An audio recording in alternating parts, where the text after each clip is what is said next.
This is the audio version of Enlightened Nonsense, a weekly humor column by Brandon J. Carr. To sign up for the newsletter version of Enlightened Nonsense, equipped with shiny illustrations, or to read the column with internet eyes, please visit enlightenednonsense.com.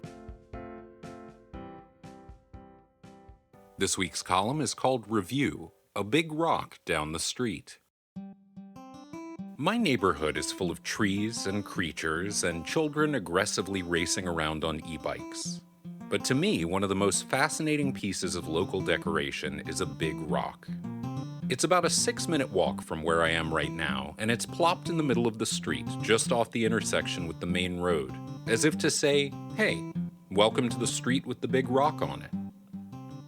I did a bit of investigating to try and figure out where this monolith came from, but alas, am no closer to the truth. A couple of months ago, I posted in a neighborhood Facebook group to see if anyone was aware of the origins. But aside from 14 baffling like reactions, there was only one comment that didn't offer up much information. Shortly after, I emailed the office that runs our community to see if anyone had been around long enough to know, or had maybe heard tales passed down from one employee to the next, but never got a response. This means, of course, that either the reason for its presence is unremarkable or unspeakably sinister. I was to be allowed no information, it would seem. One thing I did learn is that if you stop your car in the middle of the street to take a picture of a big rock that exists for mysterious reasons, neighbors who live near it will look at you like you're a crazy person and maybe initially think you're taking pictures of them sitting on their porch. Or perhaps they are mystical Templars of the mystical boulder, and immediately after I left, they went and notified the others through some arcane combination of cellular technology and blood magic. It's likely the former, though, considering an HOA that won't allow anyone to put up fences or have any evidence of trash cans without a fine and a tutting probably has a provision against blood magic. Just because I can never know the enigmatic beginnings of this road boulder doesn't mean I can't explore what it has become and is now.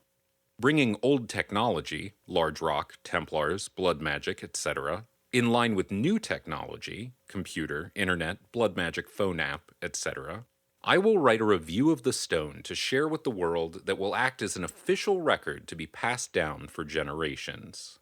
And maybe I'll share it with the front office so they have something to point to instead of ignoring a resident's genuine and important question about a big rock. That being said, there's really no standard format for reviewing a rock that isn't closely guarded by geologists. Most thorough reviews of geographic formations are locked behind paywalls that I assume are made of some kind of schist or marble. With that in mind, I went online in search of a review format I could use to build the structure of a thorough review of The Big Rock, and will be using it henceforth. Atmosphere. The Big Rock is in the middle of the road, so visiting it comes with a little bit of excitement and danger. Sometimes people drive around the corner at as much as 3 miles per hour, so the heart races as you step gently to the side to avoid being slowly nudged. I find this to be a positive, as any good rock experience should come with a side of death-defying.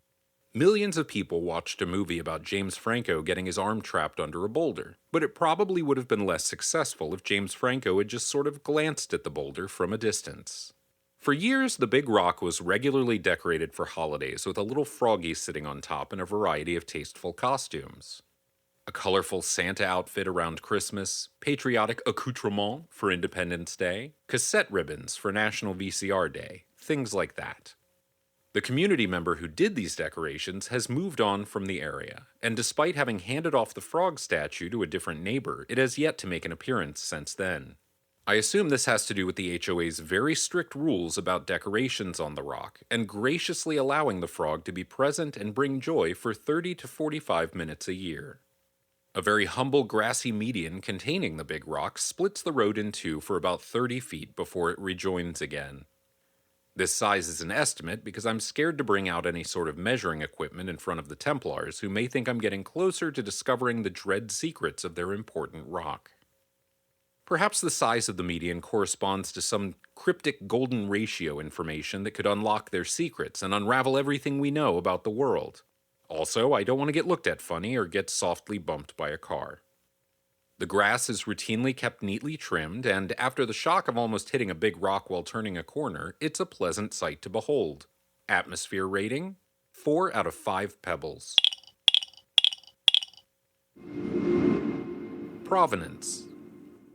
As previously discussed, I'm not quite sure where the big rock came from or what its purpose is. As I am not a rock doctor, I have no background in specific types of geology. According to my 5th grade earth science class, there are 3 main types of rocks: igneous, sedimentary, and metamorphic. Sedimentary rocks are formed by layers and layers of sediment piling up and solidifying over time. Sediment in this case is dirt and ash and ancient spilled milkshakes, among other things. One of the coolest features of sedimentary rocks is that they're where we find fossils and all kinds of evidence of the past: bones, animal impressions, old Pokemon cards, things like that. Because the big rock has no femurs or skulls poking out of it, I'm removing sedimentary from consideration. Metamorphic rocks are other rocks that get heated up or squished by other rocks and pressures in intense geological circumstances. Generally, in this type of formation, there's some banding or folding or mashing that's visible. I see nothing of that type in the big rock, so let's cross metamorphic off the list. This leaves igneous, which is formed by hot liquid rock known as magma or microwaved soup, cooling over time either deep in the earth or gloriously spurted out by volcanoes. One of the most fascinating types of igneous rock is basalt, which cools and cracks in huge hexagonal pillars that look like stacks of weird alien money. A famous example of basalt is Giant's Causeway in Northern Ireland, which has over 40,000 interlocking columns formed over 40 million years ago. I've actually been to Giant's Causeway, and let me tell you that it is very impressive and strange. It also requires a lot of walking and climbing of steep stairs for what feels like 40 million years. So I recommend bringing along a bottle of water and legs that aren't mine. But while the magma in the earth kind of igneous rocks are less exciting than the spurted kind, they are just as reliable in terms of identification. And I believe this is the category in which we find the big rock. Likely granite or gneiss, pronounced Gneipenorp, the big rock is a solid piece with a few shiny flecks throughout, featuring no evidence of smushing or triceratops faces. At some point, some magma got real hot and then real cool, and then we have the big rock. Why is it on a median in the street? We may never know. Provenance rating 2 out of 5 pebbles. Texture/mouthfeel. If I'm not going to get out of my car to measure the big rock, I'm certainly not going to get out of my car in order to lick it or put parts of it in my mouth. That would be ridiculous. I collected several similar rocks from around my house instead. The initial taste is what I can only describe as minerally.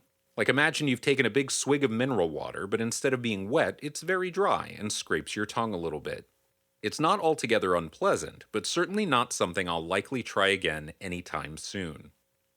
Throughout the experiment, I also hoped that any non-mineral flavor I was tasting was not raccoon urine.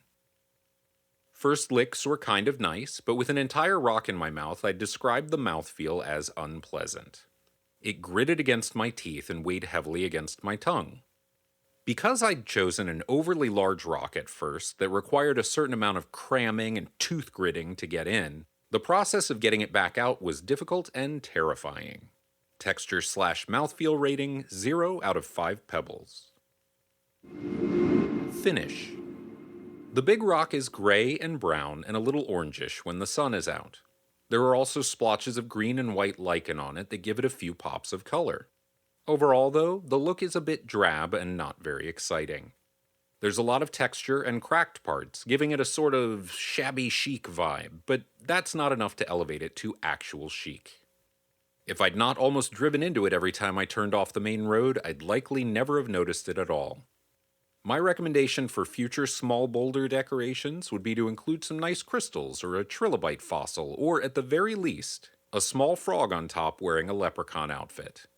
Finish rating 3 out of 5 pebbles. Pairings. Rocks go well with grass and trees and rain, so the big rock is already in the right pairing for its nature. Typically in nature, granite is found deep in the earth or as part of a countertop. so it's hard to exactly nail down what goes well with a big lump of it in the road. But I think in this case it has been neatly appointed. Pairings rating, 4 out of 5 pebbles. Value. Finding the exact value of a mid-street granite boulder is difficult without knowing the weight and full condition. Various sources on the internet have told me that this particular rock likely weighs between 200 and 48,000 pounds, meaning that the street value of this piece could range from a couple $100 to several thousand. For this type of estimation, I would usually turn to my regular fence, Dale Diamond Diamante, but we're not on speaking terms at the moment. Can value, however, be limited to what someone would pay to chop it up into durable floor tiles? Taking into account its beautification effect on the neighborhood, its long standing as a feature of the street, and its usefulness as a landmark, the answer is yes. It's all about how much it's worth for chopping up. Value rating, between 1 and 48,000 out of 5 pebbles.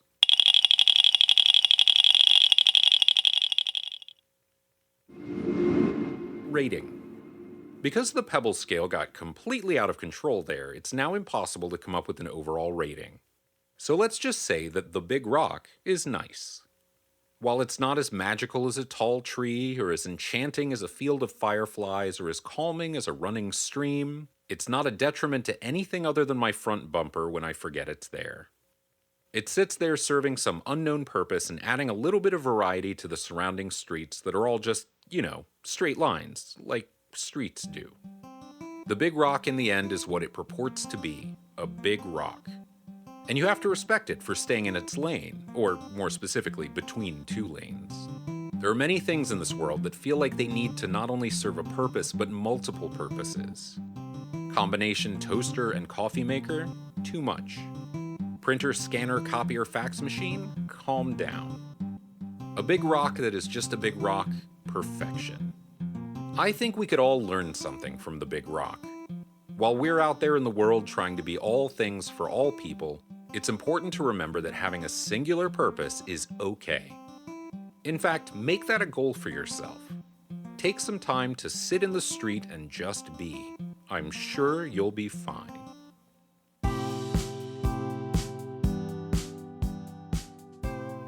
This has been the 5th column of Enlightened Nonsense. For more information or to sign up for the newsletter and/or some of the bonus tiers, please visit enlightenednonsense.com. Enlightened Nonsense is created, written, executive produced, and everything else by Brandon J. Carr. Please share with everyone you've ever met and do your part to support independent media.